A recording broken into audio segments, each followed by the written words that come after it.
Ito mga boss, lechon belly, pwede man pulutan, pwede pang ulam, pwede sa handaan.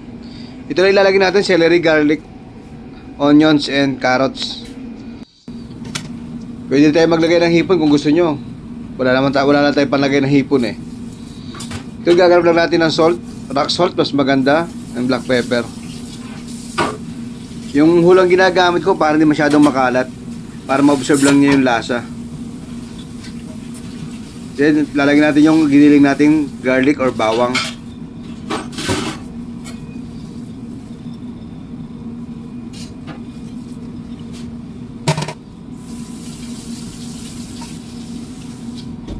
Ito pala, bell pepper lang to para makuha natin yung aroma and nagbibigay siya ng extra taste. Ito yung celery, hugasan lang natin.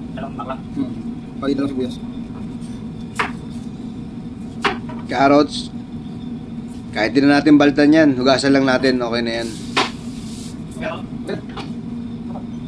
At maglalagay lang dito ng onions. Standard nga lang pala to. Ito yung classic nating lechon belly. Wala masyadong arte. Then iro-roll lang natin to, tatalian lang natin para hindi lumabas yung ating palaman.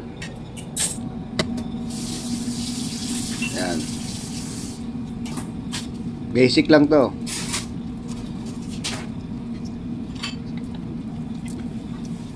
Kuha natin yung panali. So ito na, natalian na natin. Lalagyan ko ito ng toyo para mas maganda yung kanyang kulay, maging golden siya. Pero patutuyo lang natin to, huwag natin sasalang ng basa kasi masusunog siya eh. Then after matuyo ng toyo o ng soy sauce, papahitin natin ng oil para naman lumabas yung pagka-crispy niya. Yan. Babrush lang natin ito ng oil. Ha?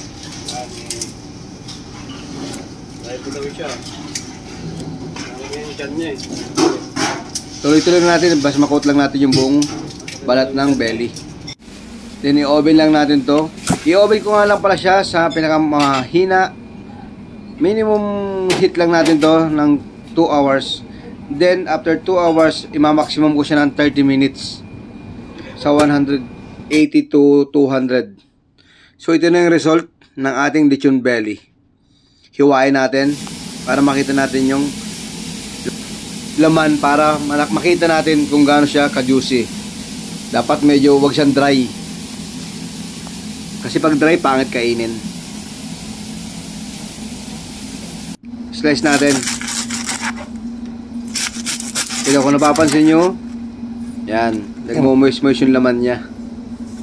Dapat ganyan ang result. At saka well done. Umusok-usok pa. Napakasimple lang at napakadaling gawin.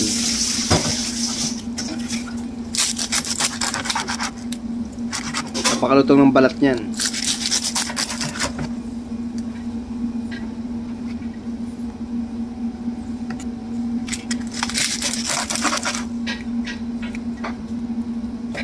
So yan mga kamatik, ito na ating lechon belly.